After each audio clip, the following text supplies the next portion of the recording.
This one's for the birds, this one's for the city. This one for the fans that bleed green with me. Push down the 95 to the right is the link. With a team pulling up, knowing that they getting beat. Exit Broad Street, right on Patterson. Xfinity Live, CPP, what's happening? Dub F Lie, stop by F1. Fly Eagles fly, you hear the song getting sung? What team in the league is number one?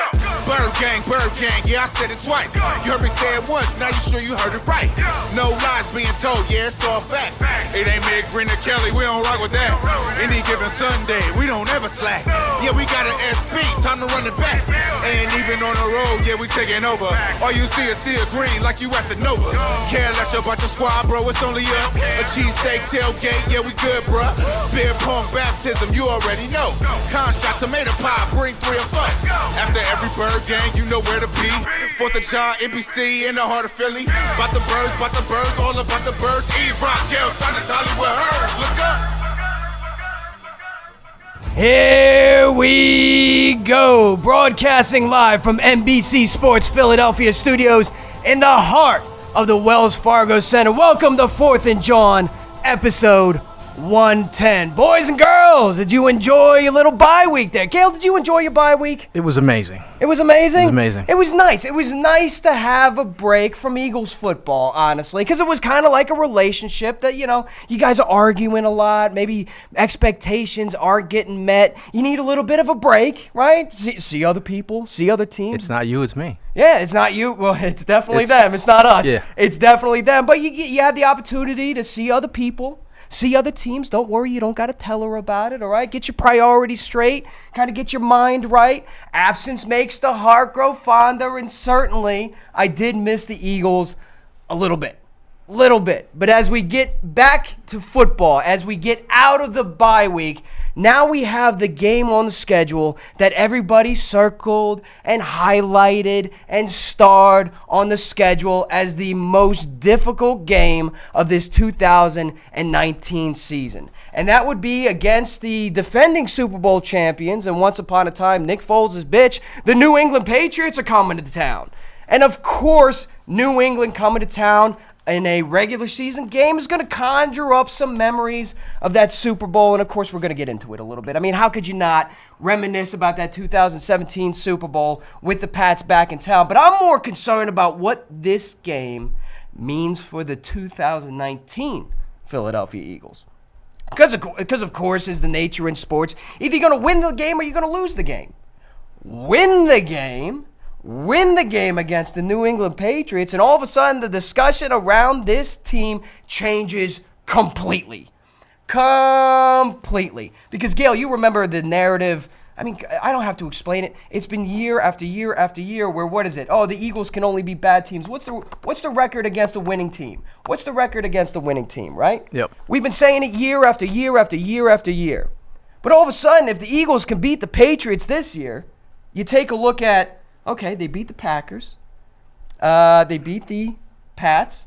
They beat the Bills. Sure, they might have dropped one against Dallas and the Minnesota Vikings, but there's more evidence to support that the Philadelphia Eagles can beat teams with their winning records than not. Changes the whole narrative of the season. Plus, you know damn right well you got to win one of the next 2 games. You just got to do it. You get that one out of the way against New England, perfect. If they lose the game, a lot of you people out there will say, no worries, don't worry about it.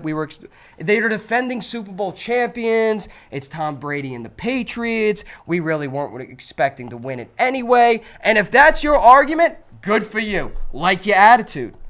But that means you definitely have to win against the Seattle Seahawks.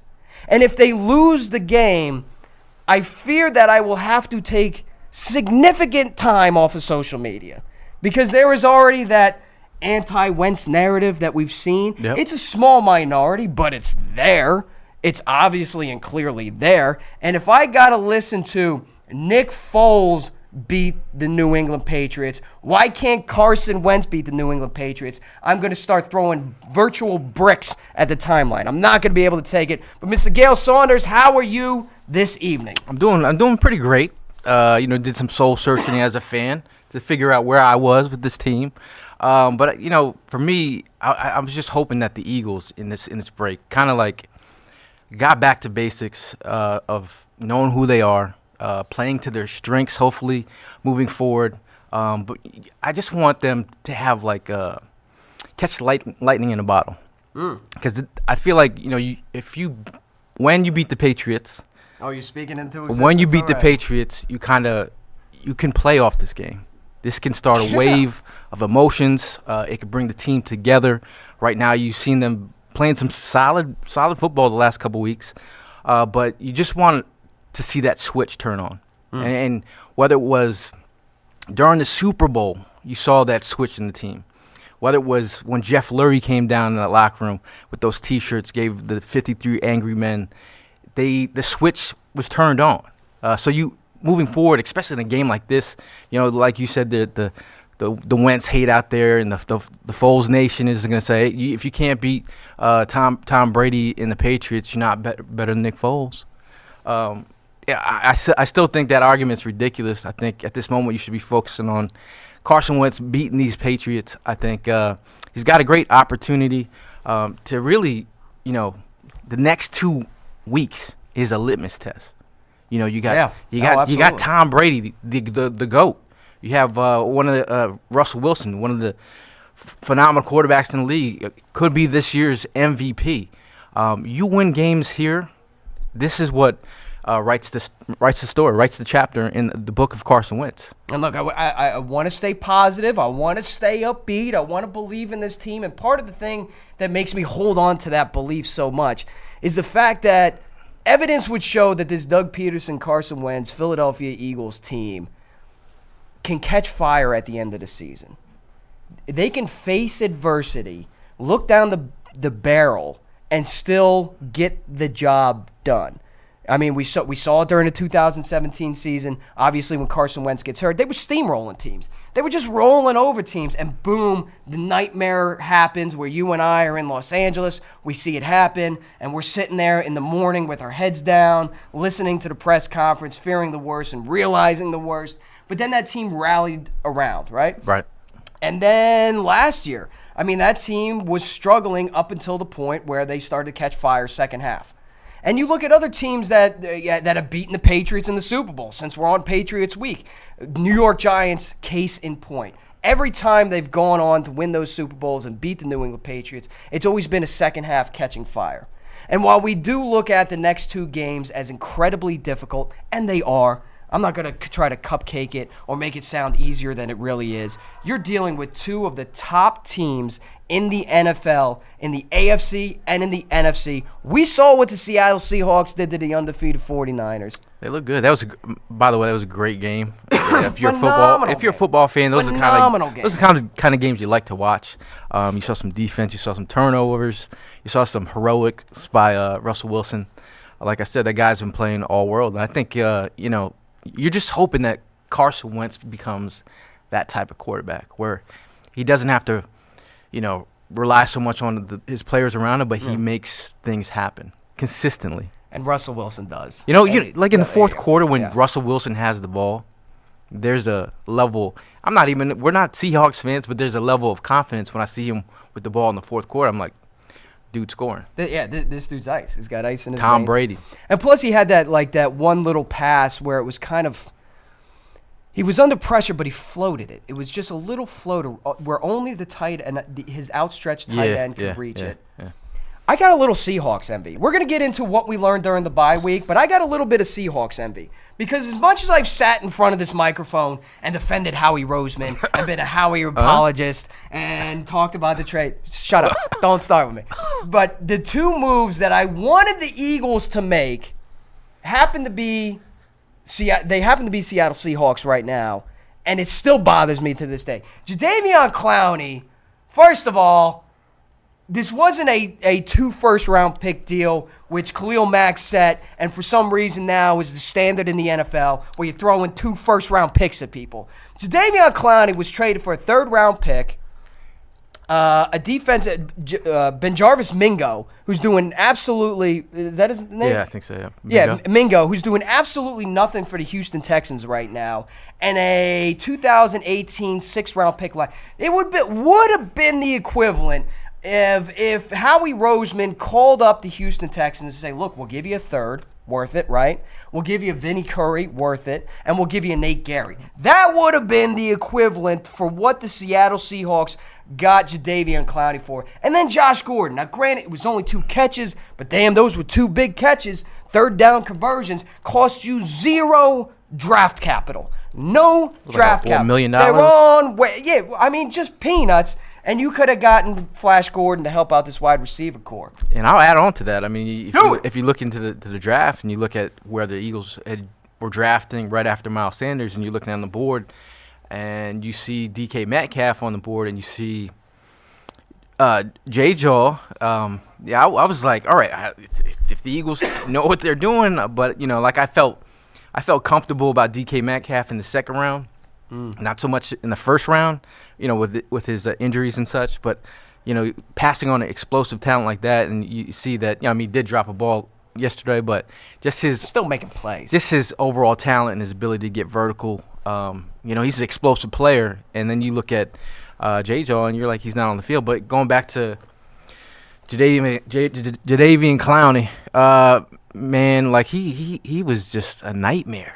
Like all over he took over that game. Disruptive. So much like my brother, who he's not a big football head, but he's texting me like, this Jadeveon Clowney guy is crazy right now. I'm like, everyone sees what he's bringing to the table, and I think when you have an opportunity to get a player like that for what he was costing, maybe it was the cap issue moving forward, but I think those are the kind of moves in a Super Bowl run.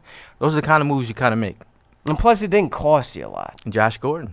It didn't cost you a lot. It didn't cost the Seattle Seahawks were not mortgaging the future for that.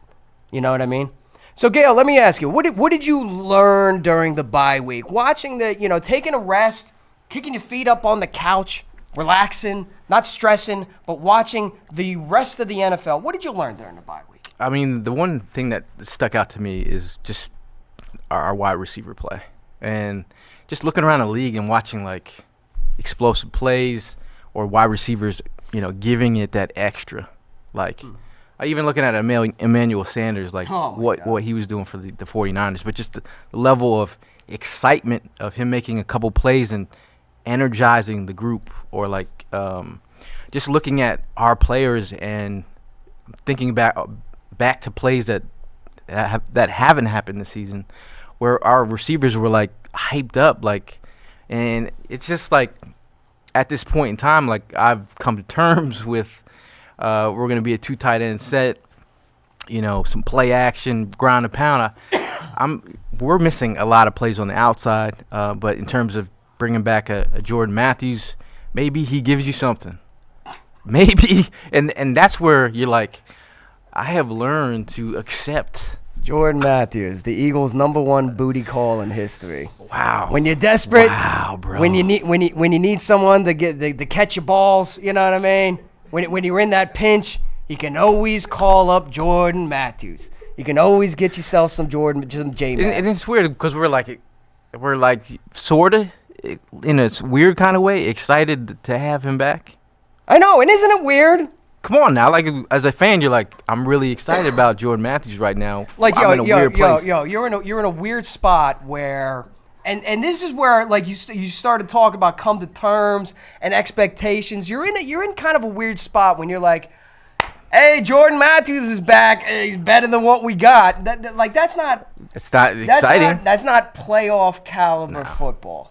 Here's what I learned during the bye week. Not so much learned for the first one, but it helped reinforcement. The first thing is the wild card is not coming out of the NFC East. I think that is clear cut as we continue to move forward. The Cowboys are 5-4 with the Eagles. Packers with a win over the Packers are 8-2. Vikings with a win over Dallas are 7-3. Saints are 7-2. Loss against the Falcons, real weird. Panthers are 5-4 with a loss against Green Bay.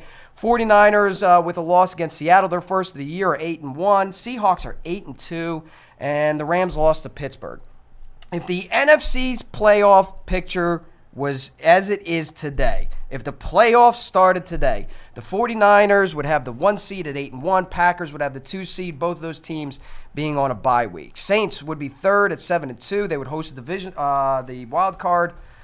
Cowboys being the 4th seed at 5-4. Seahawks at 8-2. That's one of those weird ones where if they were in any other division, if they were in the NFC East, Eagles have zero prayer of making the playoffs. But at 8-2, they're a wild card team. And the Vikings at 7-3. The Rams are actually ahead of the Eagles at 5-4. The Eagles are the 8th team outside looking in. Keep in mind that the Saints, the Packers, and the Vikings have the tiebreaker over Dallas as it stands right now. The Vikings and the Cowboys have the tiebreaker over the Philadelphia Eagles. So to summarize all that up, you got to win this division. There was just no other way around it. You absolutely, positively have to win this division. It's division or bust. And during the bye week, while it was relaxing to not have to watch the Eagles play, one of the benefits was watching the Cowboys lose. Oh, that's always a good time. Hey, listen, it's always a good time watching the Cowboys for everyone. lose. But the other flip side to that is, like, you can see having your team removed from the week and being able to gaze upon the rest of the league. There was a stark contrast. We're in our own little Philadelphia bubble here, right? We've got our own hopes, our own expectations. We're trying to pour this positive energy in the team. You can see a pretty clear-cut difference between the playoff teams that you watch, the Vikings. I mean, even the 49ers in a loss. The Packers. There's a difference in the ball that those teams are playing versus what the Eagles have put on tape before the bye. Yeah, I'm hoping that the first half of the season, this Eagles is a totally different team moving forward. I think you're starting to see them get healthy, starting to see them do a little some different wrinkles. They got Avery coming off the edge, another guy who's playing a joker role in their defense. I think, they have if they're going to move forward playing some of these 4 cornerbacks in dime packages, I'm kind of excited about that. I think maybe they're just a different team. They're getting healthy at the right time. Fletcher Cox is back to normal, it seems like. I think that's really key for their success. And we're going to get Timmy Jernigan back. Yeah, I mean, like I said, we're in our own little Philadelphia bubble. So the first thing I learned is that or at least reinforced, that the wild card is not coming out of the NFC East whatsoever. 2, there is a stark contrast between the playoff teams that are seeded right now and what you can see a different level of play in these teams. Like there are the super good, and then what the Philadelphia Eagles have put on tape. At times they look like that. Most of the time they do not. The third thing is, listen, anything can happen. Anything can happen. We watched the 7-2 Saints lose to the Falcons, who are 2-7, 26-9. We watched the Chiefs, Patrick Mahomes and the Chiefs at 6-4, lose to the Titans, get run all over. Nobody gave the Titans a shot to win that game. They win 35-32. And the Dolphins at 2-7 beat the Colts at 5-4, 16-12. So we're going to get part of that. We're going to get into that section of the season where we know the identity of teams, but anything can happen. And that's what I'm hoping kind of carries over for this Philadelphia Eagles team. But that's a good thing and a bad thing. Because I take a look back, and you referenced it earlier, that 53 angry men under Chip Kelly, whose name should not be spoken. In this. Just spoke. Every time I get a name, I want to flip a table. But at 53 angry men, where they had zero shot of beating Bill Belichick and the New England Patriots, they go up to Gillette and they shock the world. In the Super Bowl, Eagles are underdogs. Again, they go and they shock the world. I'm hoping that can kind of carry over again, where we're looking at these teams and being like, listen, any given Sunday. But with that being said, every single year, the Eagles have their Bobo game. Eagles have their Bobo game. Right? So we're so focused on the next 2 games, New England, Seattle. You can argue that the Bobo game was against Atlanta, although it really didn't feel like that on week 2, right? It felt like the Atlanta. I'm trying to say we're going to lose to the I'm not saying we're trying to lose. The Dolphins. I'm not saying we're going to lose. Redskins. But we're so focused on the next 2 games, what the Eagles can't do is look ahead and be like, listen, all we got to do is win one of the next 2, and then we'll win the next 5. I think it's important for them to just one game at a time, bro. One game at a time. You can't look forward to the next opponent, like down the road. control your destiny. If you win out, you control your destiny. I think. They have a great opportunity to like actually almost run the table if they catch at least one of these wins versus the Seahawks and the Patriots. But you have to beat the Cowboys at home. I can't say that. I can't stress that more than enough. You don't beat the Cowboys. It's a wrap. You got to beat the Cowboys at home, and if you catch 2 L's at home against the Seahawks or one of the two, it's not a good look moving forward. You know what I mean? But I feel like this is the perfect time for them to really show who they are, showcase their, what type of this team. And over the season, we've been asking, what's the identity of the squad? We still sort of don't know, but we're starting. We know it. We're starting to see. We're just starting to accept it. I mean, character-wise, as a team, we've seen like what kind of grit do they have moving forward? Are they going to fight for the coach, or are they playing for the teammates to the left and the right of them? I think it's put up or shut up. I mean, pretenders or contenders. What are the Philadelphia Eagles at this moment? We're gonna figure it out real soon, because that 5-game stretch, that's not gonna tell you much about this team. Those are bad teams. If you look at the remaining schedule for the Philadelphia Eagles, Patriots, Seahawks, Dolphins, Giants, Redskins, Cowboys, and Giants again. The Eagles combined opponent schedule record, they're 28-38. So these are like, okay, it's favorable for the Eagles moving forward. The Cowboys, not so much. At Lions, at Patriots, Bills, at Chicago, Rams, at Eagles, Redskins.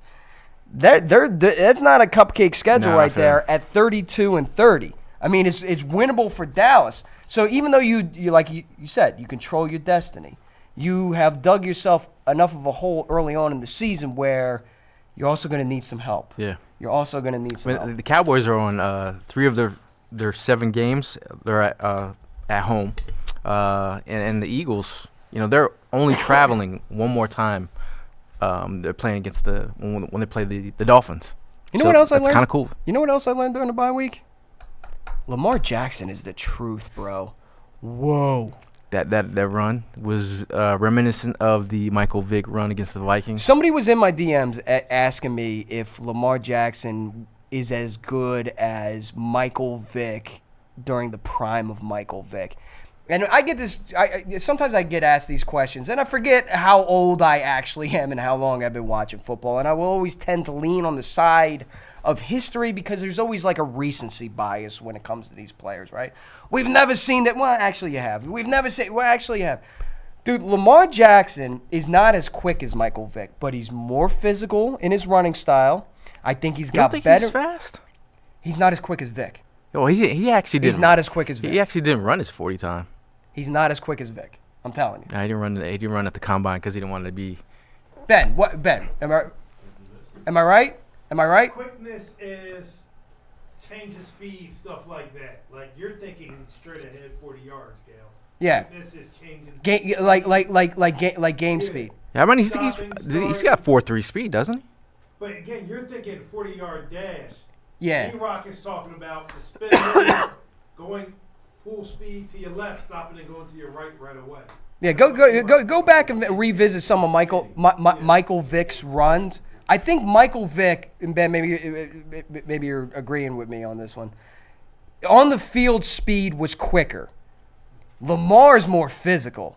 Like he can put a shoulder into somebody, and he can adjust his angles. But I feel like Vick wasn't about taking hits. Yeah, Vick wasn't about that. I also think Vick is he was more of like lightning in a bottle, but I don't think his preparation for the game is where it was. And that's what makes Lamar so much better. He's Lamar focused, is man. light years ahead of where Michael Vick. There's a famous story about like Jim Mora Jr. Maybe you've heard this story, right? Where he gives Vick the DVD because back then you had DVDs.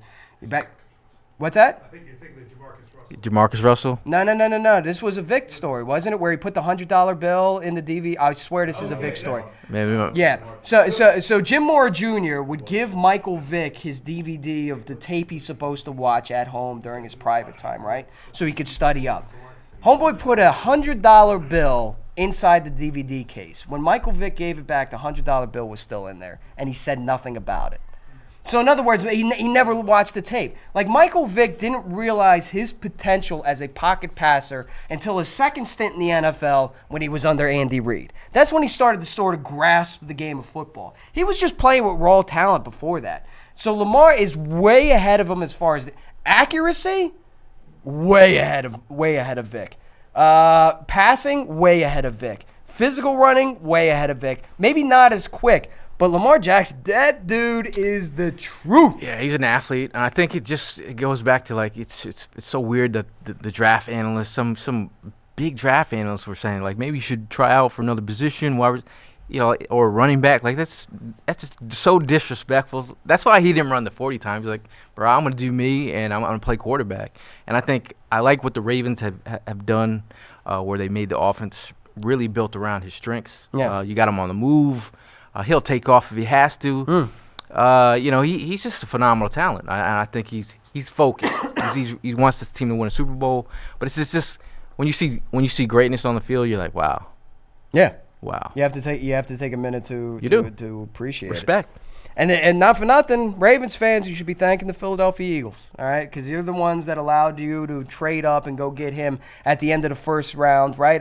For that Super Bowl year. Do you know who we got back in return? What that pick ended up being? Dallas Goedert, didn't it? No, well, we drafted Dallas Goedert. Right. But we got a second-round pick in return. You know who that ended up being? Miles Sanders. Yeah, thank God it was Miles Sanders. Could you imagine the pick that gave the Ravens Lamar Jackson end up being J.J. Arcega-Whiteside? That would be a fireable offense for Howie right then and there. Like, you gave the Ravens Lamar Jackson. Not that we needed the guy. We have our own quarterback. But you drafted J.J. in return for that? That would have been terrible. One of the moves that Howie made that was pretty good this week, and I'm happy to see the timeline's happy, because if I heard older guy, over 30, coming off an injury, again, I was going to start throwing bricks at the timeline. Brandon Brooks gets a 4-year extension. What do you think about that one? I think it was a great move. I think Brandon Brooks he exemplified what an Eagle player is and what they look for in a player, a guy who's battled anxiety and handled it like a champ. A guy we met during the summer at one of the training camps. Mm-hmm. Great guy. He's been a great guy on and off the field.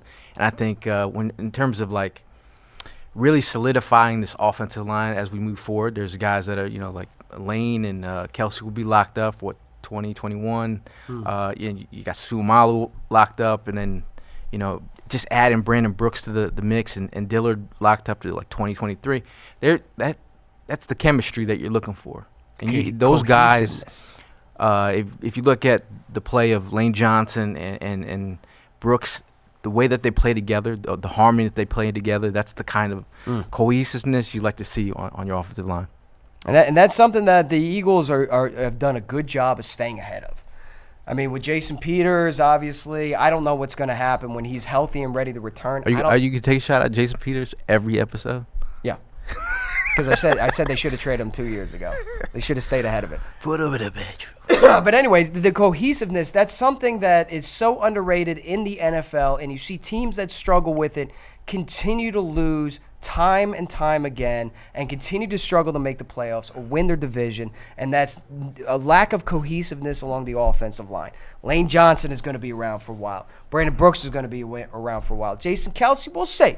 We'll see what happens there. He had thoughts of retirement. The Eagles obviously signed him this year, and they want to continue that relationship. But he's getting a little older, a little bit more banged up. We'll see what happens there. Jason Peters, Andre Dillard actually, comes in and fills in almost right away and playing at a pretty high level for a rookie, especially at the left tackle position, which is difficult for it's difficult for a veteran to play left tackle, let alone a rookie coming out. And then Seumalo, you got him for a long time. Maybe they can upgrade that position. Yeah, they could. They could. I mean, you got him on a cheap enough deal where they could possibly upgrade it. Yeah. But a little cohesiveness along the offensive line goes a long way.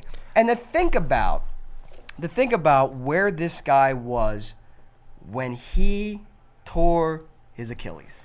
To think about where he was. If you were to ask me during the offseason, if we were pumping out these shows during the offseason, I would have been pounding the table in free agency to bring in a guard, because Brandon Brooks is going to be a player that we're going to be having a discussion about, very similar to Jalen Mills, where it's like, is he healthy enough to come off the IR and help this team for a playoff run? And then all of a sudden, in training camps, you see, maybe John Clark, NBC's own John Clark, or NBC's own Reuben Frank taking pictures of Brandon Brooks, and he's got pads on. What?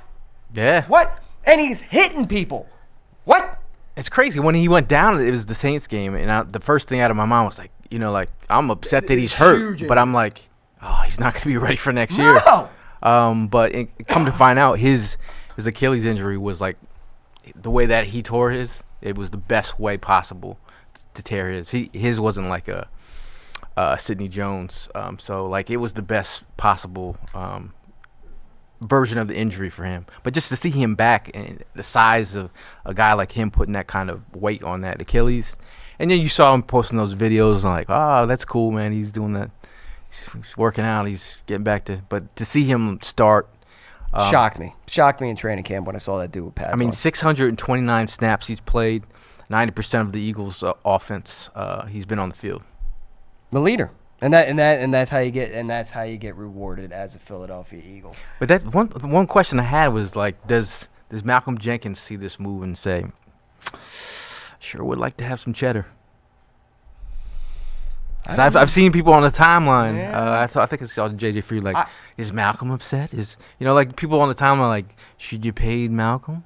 You know what? That so quietly got swept under the rug where, Malcolm wasn't showing up, and as a leader on the team, that was very unexpected. But you understand where he is in his career, and he's trying to get his bag, and he's trying to get his money. He's trying to get whatever he can for the remainder of his career. It's probably whatever contract he signs next. It's probably going to be the last of his career, so you got to make it while you can. And then all of a sudden he showed up, and including myself, I thought, It was a great move. The Eagles got something worked out. The Eagles got something worked out. No They're going to take cheddar care. They're going to take care of him. And then we haven't heard Ugats about that. Yeah, it's kind of weird. I mean, you're talking about a guy who's not missed a snap. You're talking a guy who's played multiple positions, and he's one of the leaders on your football team. You hear that, Orlando Scandrick? The guy's not getting paid, not getting a new contract, still showing up to do his job and doing it at a high level. Who the hell are you, Orlando?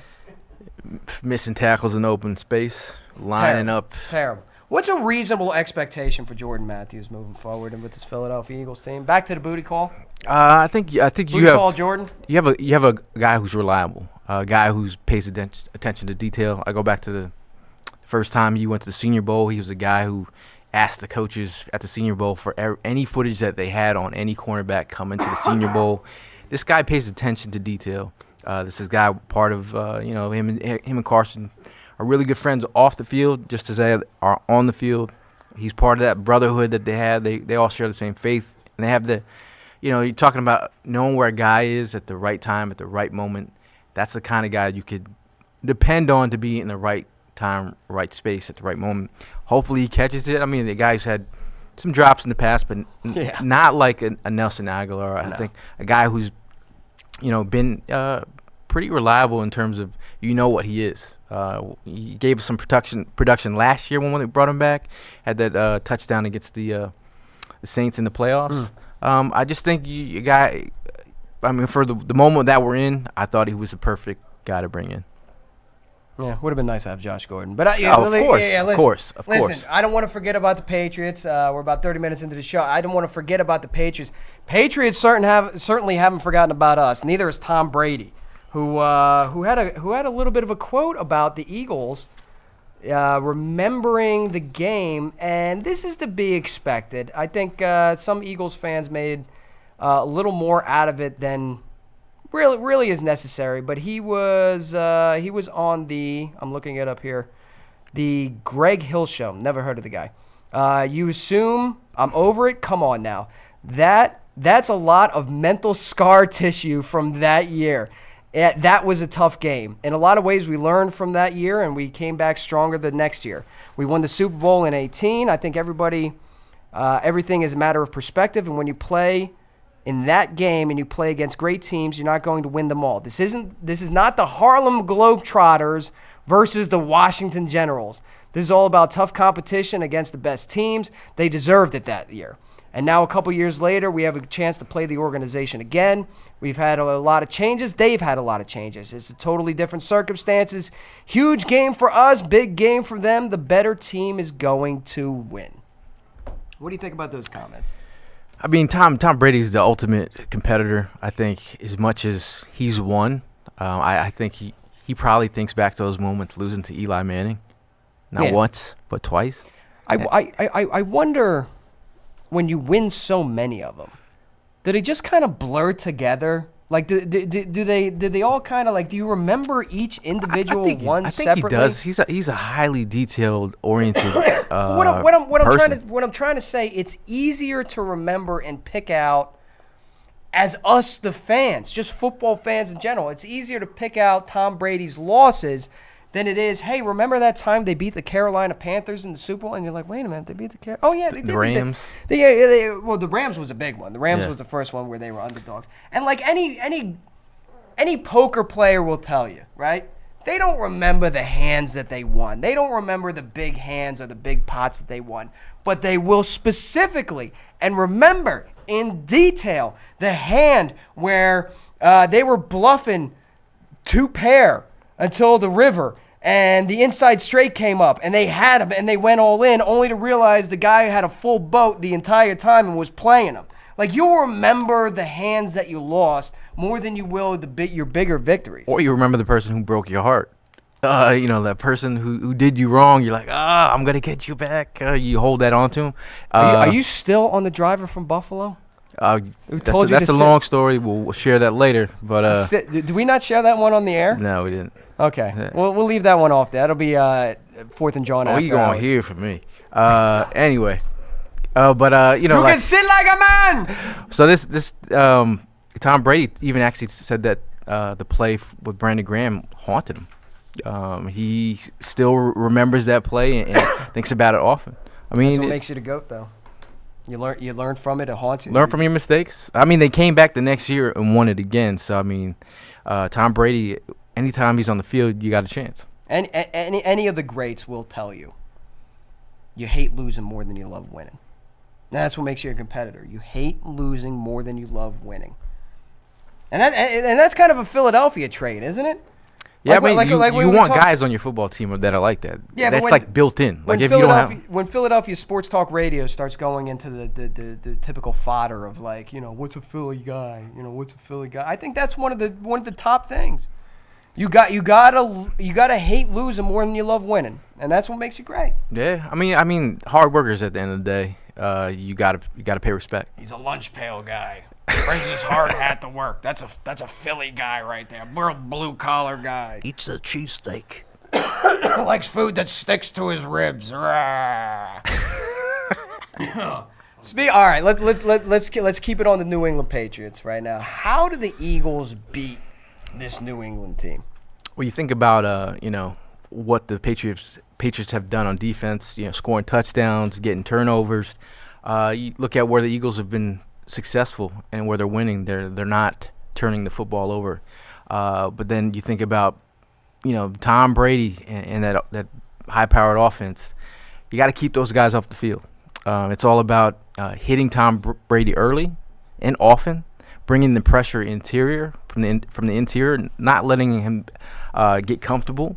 I think if you ground and pound with the run game, win the time of possession, it's going to be key. I think it's a very imperative that they win the time of possession. I think Carson Wentz has to make. I think he's going to have to make a couple big time throws in some key moments. Take some shots downfield here and there, but I think overall, just control the clock. I think that's pretty key right there. First thing the Philadelphia Eagles need to do to beat the New England Patriots is they need to protect the ball at all costs. This is a very, very opportunistic New England Patriots defense with a lot of playmakers who are more than capable of taking the ball, like a Gilmore on the outside. The Patriots are plus 17 in turnover ratio. That is ridiculous. Plus 17, that means they're not coughing the ball up. They're taking the ball away. Just to put that into perspective, 3 of the teams in the top 10 are only plus 4. So 3 of the teams in the top 10 are plus 4. New England Patriots are plus 17 in turnover ratio. 23% of their points are coming off of turnovers, whether that's fumbles, interceptions. And I had to go back and look at it because I'm looking at their entire schedule, all the play charts. Turnover on downs, too. It is remarkable the amount of times that the opposing offense has gone for it on fourth down and failed just to try to keep pace with the New England Patriots. Offensively, Patriots aren't doing anything special. They aren't doing anything magical. Yards per game, they're 15th in the NFL offensively. The difference is that defense keeps giving the ball back with great field position to Tom Brady to the points where points per game, they're second in the NFL points per game. They're putting up 30 points per game. So the Eagles need to have a game plan that they have to play mistake-free football. I feel this is just such a generic answer, but it is the absolute truth. And they have to put Carson Wentz in position where the Patriots defense is not going to bait him in the mistakes. That one throw in Buffalo where he's staring down Alshon Jeffrey and threw the slant route and got banged. It was almost picked up. It was lucky. You can't put Carson Wentz in that position against the Gilmore. That thing is going to get picked. Tom Brady is going to have great field position, and they're going to go for it. Yeah. Going back to your point about, like, you know, the way their defense is played, like, if you start looking back at some of the teams they played, I mean, they played the Steelers. Trash. Dolphins, where they won 43-0. They played the Jets. Played the Bills. I mean, we can go the Redskins. Trash. The New York Giants. Trash. Back to the Jets. Trash. The Browns. Garbage. And they played one of their best teams last week against the Ravens, and they got that smoke. So I think in terms of this team, I think they could be run on. The Ravens last week, you know, they put up some yards. So I think this is a point where, like, if it plays to our strength and where we can take advantage with the run, I really think, I mean, you could do some things. Which brings me to my number 2 key to victory, and I hate to sound like your typical old head morning show host where run the ball, hard hat guy, lunch pail, blue collar, run the ball. You got to run the ball, but it's true. You can hear this EFF stat right here, 30 plus. Listen, times. Listen, man. Eagles win the game. Man. I got ahead. a couple I'm of waiting. stats. The Patriots are giving up just shy of 100 yards rushing, but 6 out of their 9 opponents.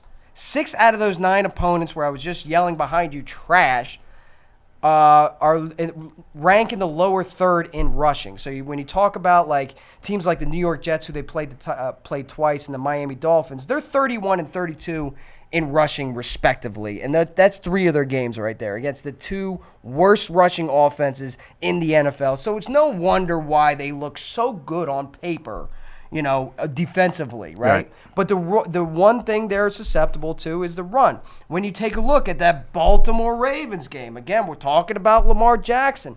Mark Ingram, 15 carries, $115. Lamar Jackson, the truth, 16 carries for 61 yards, and a lot of those were designed runs.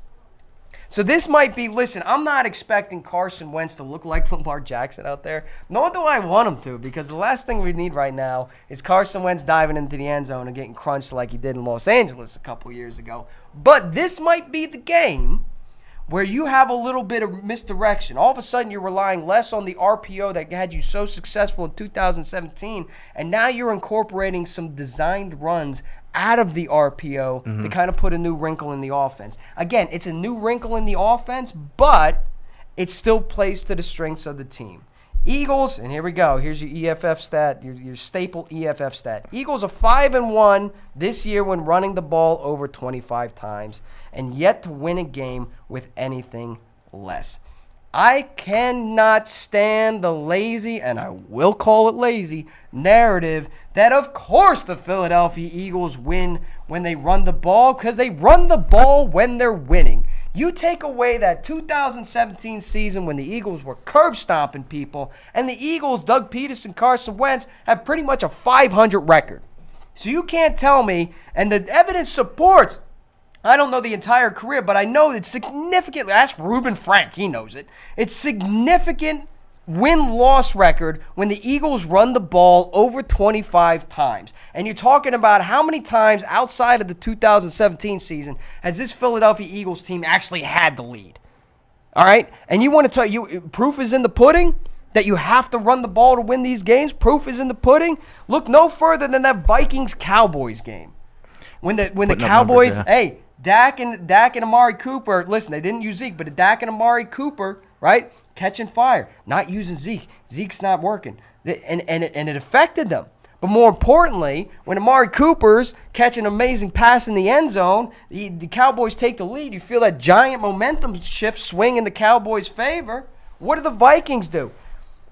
They pound the rock 11 times with Dalvin Cook. Just jam it down their throats and demoralize that team to take back the league. Dallas was never the same after that. That was in the third quarter. Yeah, that was a wrap. I mean, running the ball, you really set the tone. I think you overpower your opponent. You come to the fourth quarter, they don't want to tackle. Especially with how about a guy like Jordan Howard, who is right now. I mean, sign Howard 2020. We've been talking about the sign Howard 2020. Sign Howard 2020.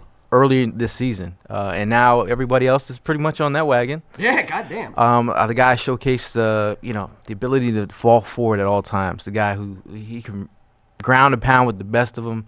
He's not the most elusive guy, but when he puts his foot forward, he's going forward. He's getting it 3.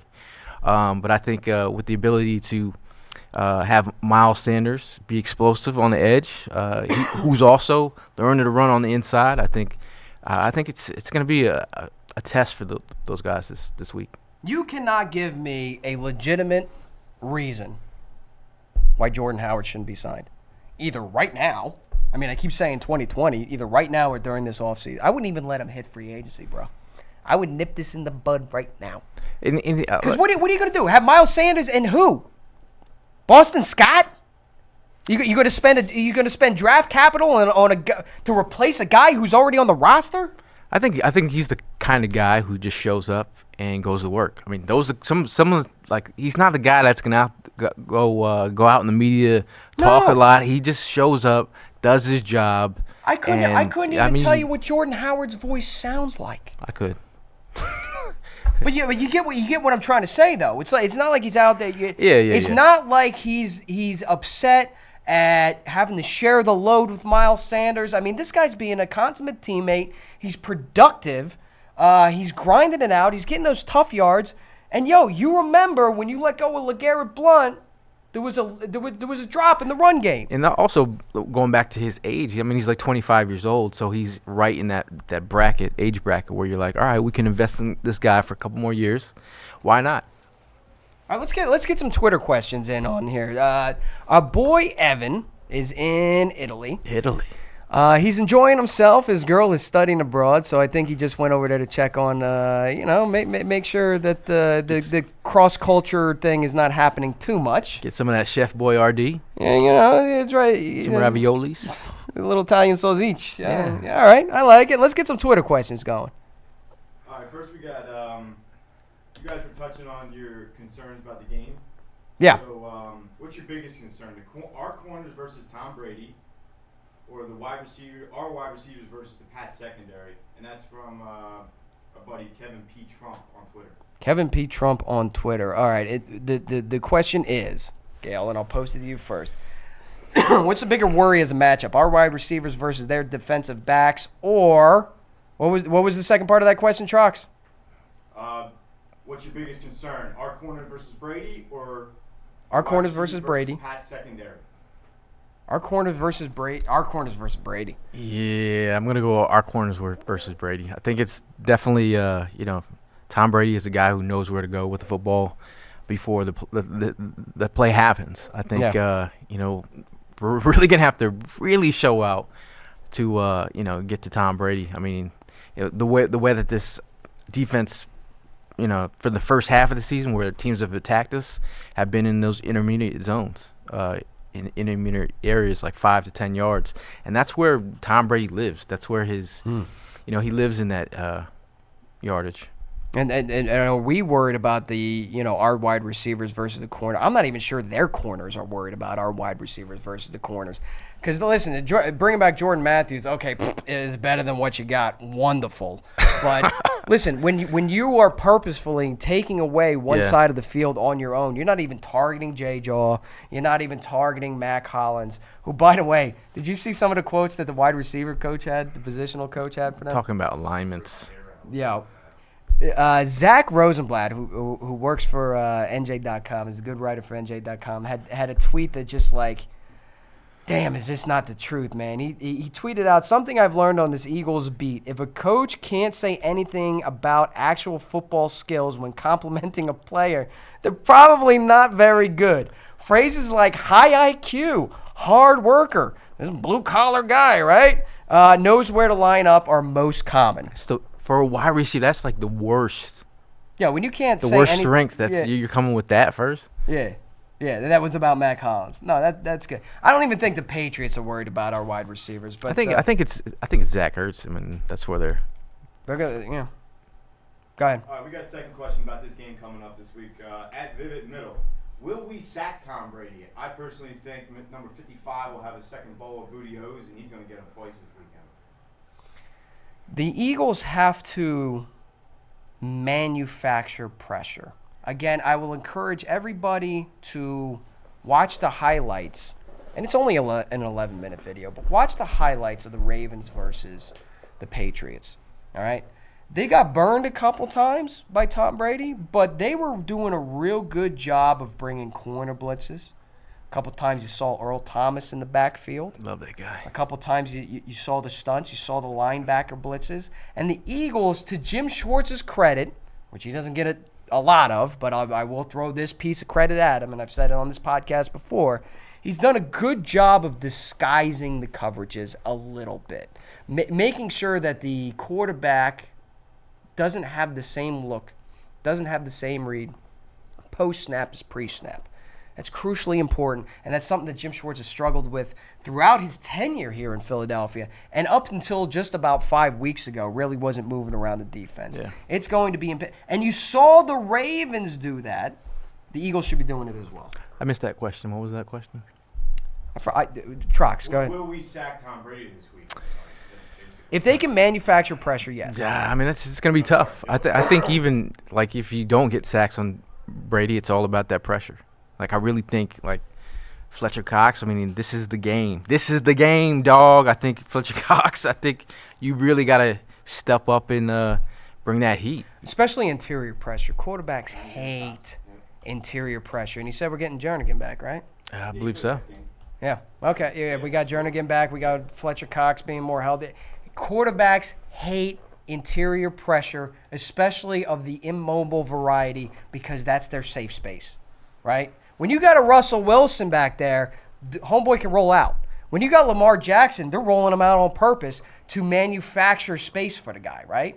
So when you've got your traditional statuesque pocket passer, those dudes hate interior pressure. It's going to be paramount for the Eagles to win. I mean, this could be the Derek Barnett. I mean, Derek Barnett has been playing fairly well, bringing that pressure. He did it last week. The week before, but I really think he's going to get home for another sack this week. And if not, there's a boo in the chamber. There's a boo in the chamber over here. There's a boo in the chamber. Waiting for him. Go ahead. All right, so we opened up as underdogs this week. Eagles, I think, currently now are plus 3.5. Do we bust out the dog mask? And this is from Donnie on Facebook. I'm sick of the damn dog mask. I'm sick of the damn. I think there was a moment in time where it was just an amazing movement. Yeah. I think the underdog will always be a part of Philadelphia. Yeah. And I think if that's where the Eagles have to play this week, I think they welcome it. They welcome to be an underdog in their own stadium with their own fans, who are going to be rocking. I think this is the perfect spot that I want them to be in. But I'm going to leave my underdog mask at home. I'm so sorry. Did you see, what was it, Riley Reid, the dude with the blonde mullet that we just got from the Falcons? Yep. Is that his name? Mm-hmm. He's rocking a ski mask? Get the hell out of here, bro. Get off the damn field with that ski mask. Ski mask? Yeah, the last game. The last game we played, like he got a turnover or something. All of a sudden he's rocking a ski mask, trying to bring that crap back. No. No. Get it. Listen, if it's gonna come, it's got to come from the players. It's got to be organic. and it's got to be organic, and it can't be forced. So you're saying they should manufacture a new look? Yes. Okay. Exactly. I got one we can save for another week because it's got to do with the Dallas Cowboys. But I guess last thing to ask is predictions on the games, fellas. Gail? Go ahead, man. Gail? Go ahead, You want guy. to take this one? Listen, you're Mr. Speaking into existence. I really think they have a great opportunity to turn. You are now the sounding season like the Eagles wide around. receiver coach. No, I feel like this is the biggest test for them this year. It's tough to beat a team 3 times in a row. I think they could do it. You know, I don't doubt that I think the Patriots. I'm not gonna say they were figured out last week, but they played a tough team, and I think this team is even tougher on the interior. I think, you know, there's a part of playing the Patriots where teams actually give in to the psyche of playing the Patriots. You're looking at an Eagle team has been there and done that. They put their pants on the same way the Patriots do. They've already beat them in the Super Bowl. There's a statue outside the stadium for a damn reason. I think it's important for, you know, the players to play great, but it's, you know, Doug Peterson. They're gonna win the game, bro. They're gonna win the game or what? Doug Peterson is got to outcoach the Patriots. You didn't speak it into existence. You just spoke. They're gonna win the game. circle. There we go. Hey. They're gonna win the game, okay? Yeah, I'm feeling confident. it's good. I know you're not feeling confident over it. No, I'm not feeling confident about this one. I think it's going to come down to beating Seattle. I don't think the Eagles right now just have the personnel to listen. If they allow Tom Brady the 500-yard passing game that he had in the Super Bowl, you're not built to keep up at that pace. You're not built to keep up at that pace. So I don't want to say that the Eagles can't win. I think they can win. It's just going to be, first of all, Tom Brady and Bill Belichick, greatest coach combination. There's going to be an extra layer of motivation there for the Super Bowl, all right? The team just simply isn't as talented as that 2017 team when they still went into the Super Bowl as underdogs. I get it that it's a different identity. They have to play mistake-free football. They have to have an excellent game plan, which means that Doug Peterson has not only got to outsmart Bill Belichick, he's got to out-Cajoney Bill Belichick again. All right, that's a big task. I'm not saying dust off the Philly special, but you're gonna have to. If you look at the game charts against the New England Patriots, you will be shocked at the amount of time you spoke to it. Kind of the psyche of playing the New England Patriots. How many times people go for it on 4th down, and they do not make it, just to try to keep pace with them. I don't think the Eagles win this game. The Eagles, to win this game, they are going to have to bring their A+++ game. And the New England Patriots are going to have to play a C-, D+ game. And I'm not sure that they're going to be able to do that coming off of a bye with revenge on their mind. I'm sorry to be Debbie Downer. I mean, it's a weird thing. I'm going to be rooting them on. It doesn't mean I'm not rooting them. I'm just going into it not expecting to beat the Patriots. Yeah, I mean, it's a type of game that the Eagles, you expect the Eagles to, like, not win, and they win. That's what I'm saying. And so it's like. What did we learn during the bye week? Anything can happen. We're in that – and listen, this is not the first time the Eagles have gone up against the Patriots, and people like myself have shook my head and have said absolutely no freaking way. It's not the first time. It can happen again. I just don't think it will. Don't think it will. Do we any other Twitter questions? I had one, but it's going to be lengthy, so I think we can save it for another day. Let's save it for another day. Yes, sir. A couple shout-outs before we get out of here. Number one, the Philly Sports Memorabilia and Autograph Show is coming back to King of Prussia December 6th through 8th. Guys like Dallas Goedert are going to be there. Jake Elliott, if you want to get an autograph from J.J. Arcega-Whiteside, you can certainly sign up for that. Photograph opportunities. This dude's cracking up over here. Listen, I might go get a photo with him just to be like, hey. Look at me and J.J. Yo, both of us got the same amount of catches. Hey! Maybe he can put up his hands. You know what these do? Hey, you know what these do? They catch the ball. Get in the game there, JJ. Anyway, great opportunity for you to meet some of your favorite Philadelphia sports legends, not only for the Philadelphia Eagles. Is Randall going to be there? I think so. Have you never met Randall? I have not. That's one bucket list moment. Really? He's going to be there. I'll hook you up. I'll hook you up.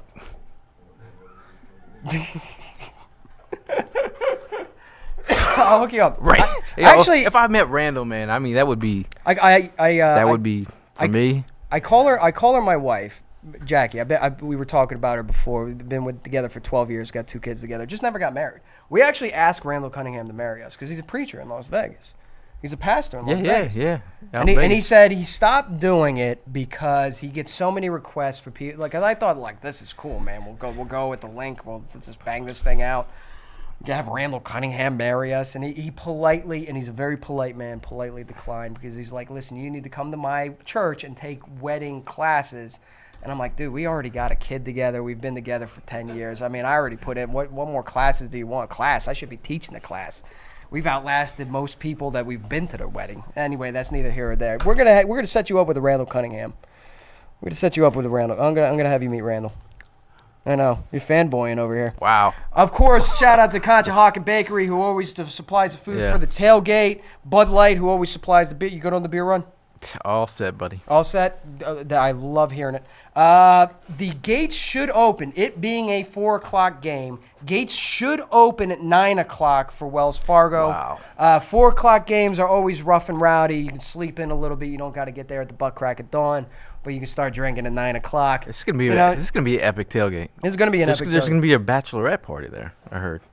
Did you see Say that? what? You see that on the timeline? No. Yeah. A bachelorette party. Tell the guys with the Okay. with the eagle costumes to come back. Yeah, we can get ladies. that done. We're trying to on my to-do list tomorrow is actually to find a TV with a TV like stand. We're gonna drill it into the trailer, right? So we can take the TV on and off. We're gonna replay the Super Bowl.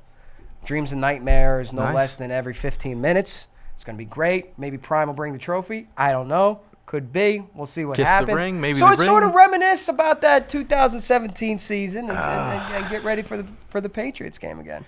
And that changed our lives, man. It did. It did. Best night of my life. Best birthday ever. Oh, that's right. It was your birthday. Yeah, that was a great night, man. I really feel like, when you think about whenever you say the We Patriots, didn't even reminisce about the Super whenever you Bowl say the since. Patriots, that brings up a. Yeah. I'm just like, I'm good. I'm good. Yeah. The one thing I will say, reminiscent about the Patriots, before we get on out of here, because I know our time is almost up. I've said this on the podcast before, but being with NBC, perhaps we have some new audience members. Very rarely in life do expectations meet reality. Think about your life. You listening to this in the car right now, you watching this on Facebook. Think about when you graduated college and got that first job. Was it everything you imagined? Think about that first love that you had in your life. Was it everything you everything you imagined? Imagine the first time you got a piece of action. Was it everything you imagined? Probably not, right? Very rarely in life do expectations meet reality. And we've all, as Eagles fans, the Super Bowl seemed like such a unobtainable goal. We wondered if we'd ever see it in our lifetime. We got so close, that brass ring felt like it was right there and then just would slip through our fingers. We wondered if we would ever win it, and we would sit in traffic by ourselves, alone, in the car, and daydream about what it would be like to win that Super Bowl. I can't speak for everybody in this room, but I've done it. I got a little emotional doing it on occasion. I don't want to go out and put my business out on public, but I would sit there and dream about what it would be like to win a Super Bowl. Imagine the expectations that put in my head. Not only did the Eagles winning the Super Bowl meet expectations, blew it completely out of the water. But it was everything I could have hoped for and more. And honestly, as an Eagles fan, it worried me. It worried me a little bit. Because you finally get that brass ring. You finally get that unattainable goal. And you ever see Finding Nemo? You don't strike me as a Finding Nemo guy, but you ever see Finding Nemo? Yeah. No? I got kids, so I've seen it a million times. Prime, you've seen Finding Nemo. You got kids. Trox, you've seen Finding Nemo. There's a scene at the end of the movie where all the fish in the fish tank, finally they hatch this plan to get out of the fish tank, right? And get back to the ocean into the wild. and they succeed. They're all in these little bags. They dirty up the tank. They're all in these little bags, and then they roll out the window. They cross the street. They plop themselves into the water, and they're all cheering and high finning. I don't even know what you do there. But all of a sudden, the blowfish, there's this awkward pregnant pause, and the blowfish goes, well, now what? That's what that's what I was worried about as an Eagles fan. Is that what the Super Bowl is going to do to me? Is it going to make me soft as a fan? Is it going to am I going to get fat and like lazy off of it? Am I going to be less passionate because we reached that goal? And when you're chasing that thing and you finally get it, well, now what? Well, now what? I think it. But it didn't. Yeah. It didn't. What it did do is make me realize what a Super Bowl contender looks like. What knowing that team is going to go to the Super Bowl feels like. And, man, Daddy needs his fix. Daddy needs his medicine. Like I need that again in my – the further we get removed from it, the more special it gets. The further we get removed – because when we were in it, man, we were in it. We were – the blind is on, we were in it. So it's like you didn't have time to really enjoy it. Now that you're a couple years removed, a couple years struggling removed, man, that was – Daddy needs his fix. Yeah, I mean, I think that Super Bowl run was an amazing thing to see from start to finish, whether it was from the draft all the way – starting at the draft and being at the steps for the parade, and just seeing the harmony between the fans, even your own family, like the wave of emotions, just the storylines, Carson Wentz going down, but Nick Foles playing to ungodly levels, and just watching like a team form, and actually seeing a championship football team and what it looks like in your own backyard, and to be able to have that moment where you're like, yeah, we're Super Bowl champions. The NFL top 100 had like that, or for the 100th season, right? They're doing these top 100 lists. They had the top 100 teams. 2017 Philadelphia Eagles placed number 36 on that list. All right, and during the segment of it, Kyle Brandt was interviewed, and he's like, I didn't believe in destiny until I saw the 2017 Philadelphia Eagles. And it's kind of a line that I use. That's the first time I tasted destiny.